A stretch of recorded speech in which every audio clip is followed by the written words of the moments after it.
Hi, welcome to my channel. In this video, I'll be discussing Linux user management. Managing user and group accounts permits the administrator to maintain and keep track of user access, therefore ensuring data protection. In this video, I'll explain you how to perform basic user management, including adding, modifying, and removing user accounts. So I've logged into the root account because root would be the admin login which will be managing the users. I'm going to show you a RHEL7 distribution. The user management might slightly differ for other distributions. To create a new user, you can use the command user add. You can use a parameter -m to create a home directory for the user and the username. So I'm creating a new user, Tom. So what it will do is it will create a new user and it will also create a home directory for Tom.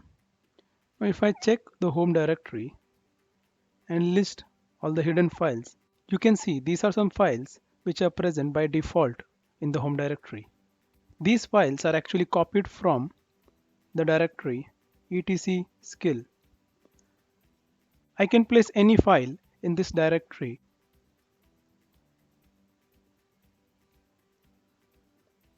So I have created a new file in this directory. Now when I create a new user,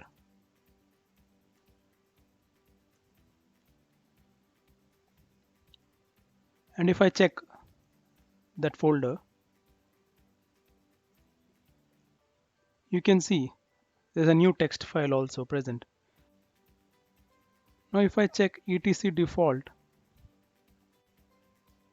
and cat for user add, so these are some default parameters which are provided when we create a new user. We can edit this file to say to change the group to which the user belongs, change the home directory, or to change the default shell, etc. Now the user which we have created will not have a password by default. So we can create a password for our user using the command PASSWD and the username. We'll ask for a new password. So I'm just giving a 3-letter word. So now the user would be able to access with this new password. Now we can see all the users which are present on the server in the file etc password. So I can grep for my new user Tom. So this is the entry for my new user. So we have the username, the group, the home directory path, and the default shell for the user login. This X means that the password for this particular user is not stored in this file, but in the file etc shadow. Now if I grep for Tom in this file, so you can see this is the encrypted password which I had created for the user Tom. Now there is some other entry also.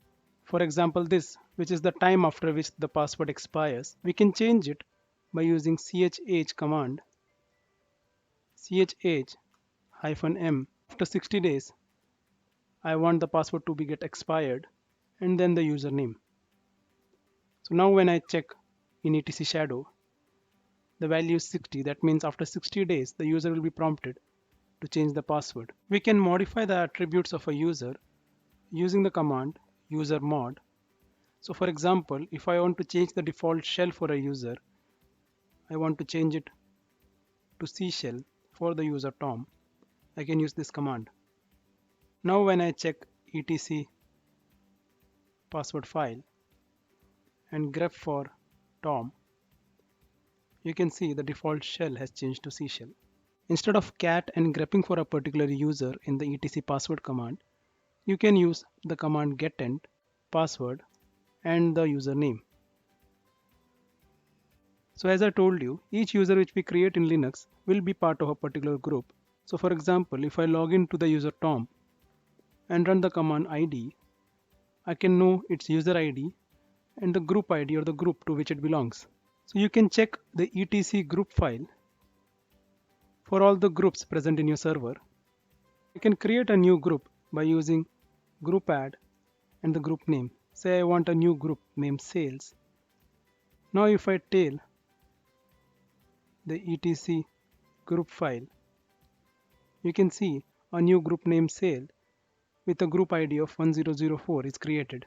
Now to add the user which we had created to this particular group, you can use usermod -g, the group name sales, and the username Tom. So now if I log into the user Tom